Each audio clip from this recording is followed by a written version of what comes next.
ඈලාගේ උතුම් ජීවිතයට වඳින්න ඕන. ඈලාගේ උතුම් ජීවිතයට වඳින්න ඕන. අපි පිරිමින් වශයෙන් අපි මගේ ශාස්ත්‍රඥ වහන්සේට වඳිනවා. අපි ණය නැහැ. පිරිමි ජීවිතේ පිරිමින්ගෙන් උතුම්ම කෙනාට වඳිනවා. කෝ පින්වත්නි මෙතන ඉන්නවනම් කාන්තාවෝ උපාසිකාවෝ උපාසිකාවරුනි නුඹලා ස්ත්‍රීන්ගෙන් උතුම් ස්ත්‍රියට වැන්දද? පිදුවද? යසෝදරා උත්තමාවියට කිරිහාර ටිකක් හදලා පිදුවද? හැබැයි පරම්පරා 7ක් ওই පින නොකරගෙන මැරුණේ. නුඹලා වාසනාවන්ත නැහැ. දැන් පුළුවන්. මැරෙන්න කලින් ඒ උත්තමාවියට දන් ටිකක් පුදන්න.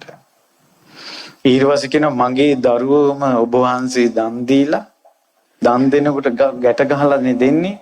ඒ ලනු ටික එකතු කළොත් මගේ හිතට පේනවා අකනිටා බ්‍රහ්ම ලෝකේ දක්වා වැල් එකතු වෙනවා කියනවා. දරුවෝ දන් දීපු ඒවා. ඊට පස්සේ පින්වත්නි බිරිඳ දන් දුන්නනේ. ඊට පස්සේ උනාපහු සංදිවිඳු වෙසන්ත රජුරන්ට දුන්නා. ඊට පස්සේ ටික දවසක් යනකොට අම්මලා ආපහු එනවා. පුදුමයි පින්වත්නි. පියාගේ අම්මගේ පාල්ලලා වඳිනවා මන්ත්‍රී දේවිය. අරෙන් චූටි ළමයි දෙන්න ජාලිය ක්‍රිෂ්ණ ජිනා එද්දී අරෙන් එද්දී යක්ෂාවේශයක් ආවා වගේ කියනවා මන්ත්‍රී දේවියට. සිහිය නැති වුණා. දුවගෙන අරහෙට ගිහිල්ලා දරුවෝ දෙන්න අල්ලා ගත්තා විතරයි එහෙම්ම කලන්ත දාලා වැටුණා. දරු දුක මන්ත්‍රී දේවිය දරුවෝ දෙන්නට අම්මාගේ දුක උණුසුමට එහෙම කලන්ත දාලා වැටුණා.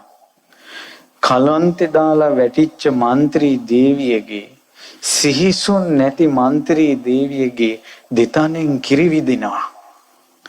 ඒ කිරි උඩින් ඇවිල්ලා දරුවෝ දෙන්නගේ කටට වැටෙනවා. වෙස්සන්තර ජාතකයේ තියෙනවා ඒ කිරි බින්දු දරුවන්ගේ කටට වැටුනේ නැත්නම් දරුවෝ දෙන්න එතනම මැරෙනවා කියලා. එහෙම දරුවෝනේ දෙයනේ දන් දුන්නේ. ඕකවත් සිහි කරලා කොල්ලෙක් මහාන වෙන්න යනකොට බාධා කරන්න එපා. මේ යසෝදරා උත්තමාවියට උපහාරයක් විදිහටවත් මහාන වෙන්න යන කොල්ලෙකුට මහාන වෙන්න යන්න දෙන්න. කොච්චර අම්මලා කුල් හෙලනවද? ඔච්චර දරු දුකට ඔය වගේ සිද්ධියක් ඔයාලට වෙලා නැහැ. වෙස්සන්තර රජුරෝ දරුවෝ දන් දුන්නේ ඇස් වලින් ලේ වැටෙද්දී. දරුවෝ වෙනුවෙන් ඇස් වලින් ලේ වැටෙනකල් අඬපු තාත්තලා ඉන්නවද? එහෙම දරුවෝ දන් දුන්නේ.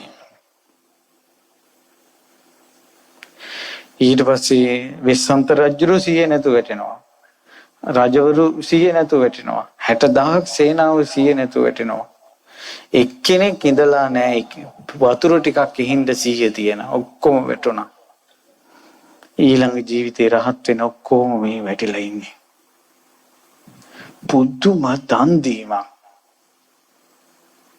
පුදුම දන් දීමක්. ඊට පස්සේ පොකුරු වැසි වැස්සා. පොකුරු වැසි වහිනකොට සංදෙවිඳු වැස්සෙව්වි. ඊට පස්සේ ඔක්කොටම සිහිය ආවා. පින්වත්නි මම ළඟදීන් තනියෙන් කල්පනා කළා.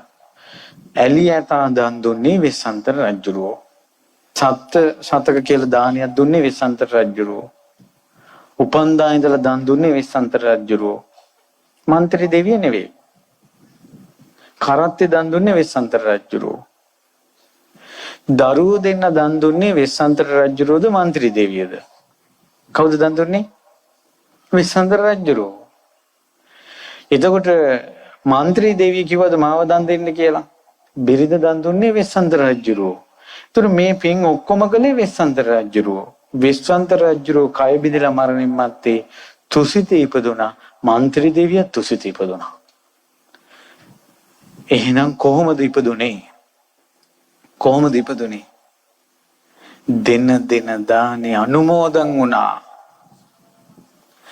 මේ යසෝදරා උත්තමාවියගේ පුදුම ගුණේ තමයි අනුමෝදන් වෙන එක. අද කාලේ අමාරුම දේ අනුමෝදන් වෙන එක. කෙනෙකුට බණ කියන්න පුළුවන්. හොඳට බණ කියන්න පුළුවන්. තවත් කෙනෙක් බණ කියනට අනුමෝදන් වෙන්න බෑ. හොඳට කවි කියන්න පුළුවන්. තව කෙනෙක් කවි කියනකට අනුමෝදන් වෙන්න බෑ. හොඳට සින්දු කියන්න පුළුවන්. සින්දු කියන කෙනෙක්ට දැක්කොත් අනුමෝදන් වෙන්න බෑ. තමන්ට හොඳට වාහන තියෙනවා. තවත් කෙනෙක් වාහනයක් ගන්නකොට අනුමෝදන් වෙන්න බෑ. තමන්ට හොඳට දන් දෙන්න පුළුවන්. තව කෙනෙක් දන් දෙනකොට අනුමෝදන් වෙන්න බෑ. ඒකට අනුමෝදන් වෙනවා කියන එක කොච්චර අමාරු දෙයක්ද කියලා බලන්න. කවුරු හරි තවත් කෙනෙක් දන් දෙද්දී අනුමෝදන් වෙනවා නම් ඒ පින වෙනවා යාට. ඒ පින වෙනවා යාට. සුවංගරිසය වන්දනාවක් බෝධි වන්දනාවක් දැක්කොත් සරසලා අනේ සාදු කියලා අනුමෝදන් වෙනවා. ඕකට ඉතින් අපිට කිව්වනම් අපිත් වෙනවනේ ඔයාලා ඉතින් හොරෙන්නේ පින්කම් කරන්නේ. අනුමෝදන් වුන්නේ ඒ නිසා මේ අනුමෝදන් නොවෙනවා කියන එක මිනිස්සයාට හරි සාපයක්. අනුමෝදන් වෙන්න තවත් කෙනෙක් යහපත් දෙයක් කරනකොට ඒ පින තමාට එනවා. ස්වාමියා පින් කරනකොට බිරිඳ අනුමෝදන් වෙන්න. බිරිඳ පින් කරනකොට ස්වාමියා අනුමෝදන් වෙන්න. මතක තියාගන්න යසෝදරා උත්තමාවිය බිහි වුණේ අනුමෝදන් වීම තුලින්. මෑ සසරේ කවදාවත් එක දරුවෙක්වත් දන් දීලා නැහැ. මෑ සසරේ කවදාවත් වෙන ස්වාමියෙක් ළඟට ගිහිල්ලා නැහැ. දන් දුන්නේ මහ බෝධිසත්වයෝ. දන් දුන්නේ මහ බෝධිසත්වයෝ. මෑ අනුමෝදන් වුණා. අනුමෝදන් වුණා. අනුමෝදන් වීම ඒසා විපාකයි. පැහැදිලිද? ඒ නිසා සාදු කියලා අනුමෝදන් වෙන්න පිං. මේ මලින් සරසලා තියෙනකොට, මේ ලස්සනට මණ්ඩප හදලා තියෙනකොට, මේ සෑයවල් හදලා තියෙනකොට දෙයියනේ අනුමෝදන් වෙන්න මේවා සාදු කියලා. ඒ පින ඔබට එනවා. කොටියක් හදනකොට, වෙහෙරක් හදනකොට, පන්සලක් හදනකොට අනුමෝදන් වෙන්න. අද කාලේ හොඳට පන්සලක් හදනකොට කොහෙන් හරි සල්ලි එනවා ඇති, පිට රටින් සල්ලි එනවා ඇති. මොකද්ද මන්දා? කවුරු හරි හොඳ වැඩක් කරනකොට යාලා මෙහෙම වෙන්න ඇති. ඒ නිසා අද මේ යසෝදරා උත්තමාවියට වැඳලා පින් කරගන්න මොහොතේ අදිස්ථ